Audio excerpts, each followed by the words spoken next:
Коррупция продолжает оставаться одной из актуальных и злободневных проблем нашего общества. Семинар на эту тему провели и в Управлении по физической культуре и спорту. Какие же меры принимают в регионе и в данном ведомстве? В частности, в целях профилактики данного социального зла узнаете в материале.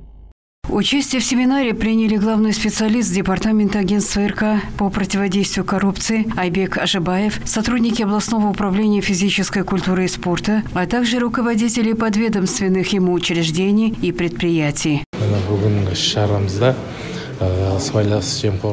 Сегодняшнее наше мероприятие мы посвятили профилактике коррупционных правонарушений. Пригласили руководителей около 51 учреждения. Надеемся, что проведенная сегодня разъяснительная работа пойдет на пользу всем и будут сделаны определенные выводы его участниками.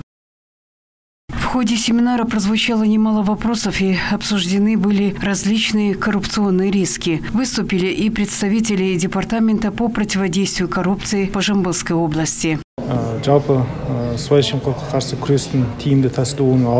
Лучшая борьба с коррупцией – это ее профилактика. Мы подобные встречи и семинары организовываем в большом количестве. Сегодня пришли в Управление физкультуры и спорта.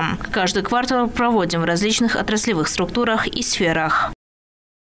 Борьба с данным социальным злом тогда будет иметь положительный результат, когда с ним будут бороться всем обществом, несмотря на различные регалии и статусы. Кулеш Умурзакова, Нурлан Бектурсен, 77 News.